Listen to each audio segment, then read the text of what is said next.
Hey physics class, I'm going to start by going over the problem I gave you at the end of the last video. In that problem I gave you 50 grams of ice. It's at a temperature of negative 15°C. And you were going to put that into 450 grams of hot water that was at 75 degrees C. The idea being it was like you were cooling off some hot soup with some ice cubes. It's a lot of ice. And the assumption is that I'm going to actually be able to melt all that ice. I'll figure out how much energy that cost, how much the soup would have cooled down by in order to supply that much energy, and then I can work out the temperature equalization from there. So first things first, let's get that ice to the melting point. You're going to need 15-degree temperature change. So that means we've got to do a Q equals mc delta T, except for 50 grams of ice warming up 15 degrees. So that would be 50,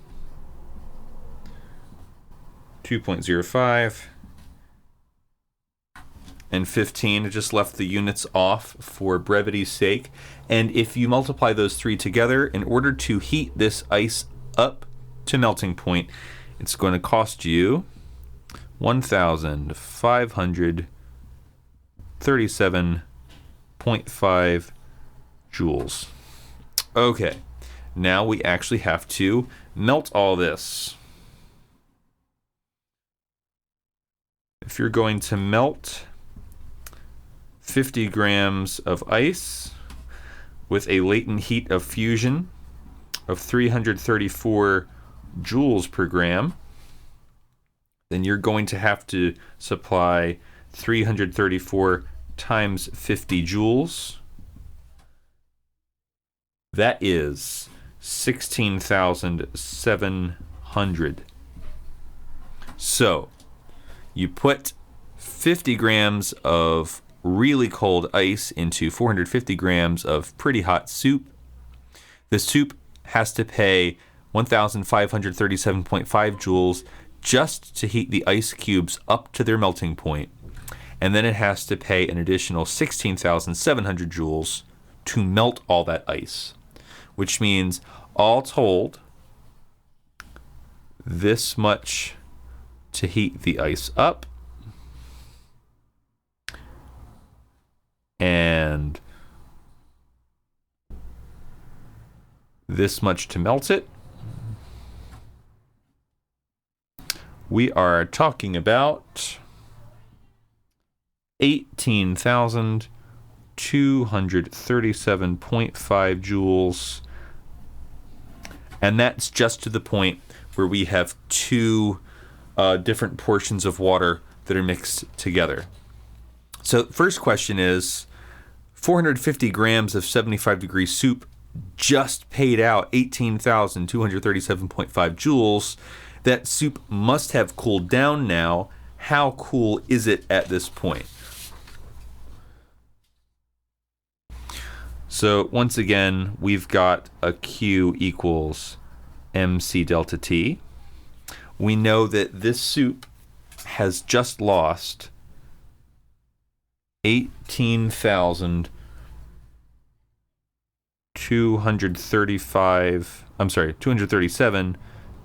joules. That's the energy that just got lost. It was 450 grams of water that lost it. It was water, which means I'm going to be putting in 4.186. Sorry, I don't know why I put grams in there. I want to leave the units out just because it makes the numbers easier to fit in and focus on. And the temperature change is actually what we don't know. I don't know the final temperature, but I do know that it started at 75. Okay, quick word about this. There's a negative sign here. I can justify that negative sign two different ways. One, I can justify it intuitively. Energy got lost, which means this is not a deposit, it's a withdrawal. This energy went out of the soup. So it has an energy loss, negative for that reason. Okay, how about less intuitively, more analytically?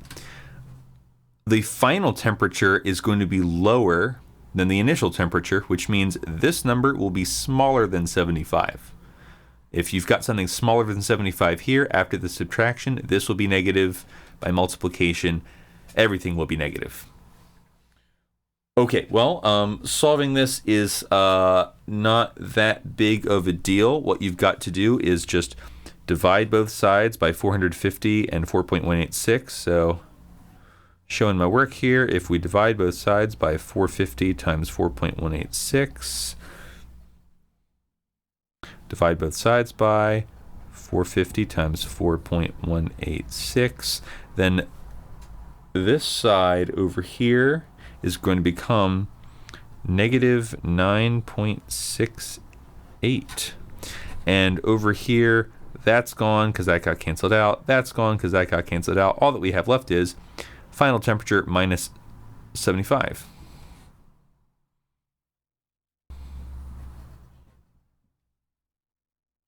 In other words, the temperature went down by 9.68 degrees. So we have a final temperature. The final temperature must have been 65.32 degrees. Still pretty hot. It went down by 10 degrees. Now, instead of ice cubes in hot soup, it is cold water in warm soup. So now that we've got that, we just need to do the final calculation. So that's going to be 50 grams of water at 0 degrees, because it was just ice and it melted, and 450 grams, again, of water, but it's at this new temperature of 65.32 degrees. And that calculation is not too hard.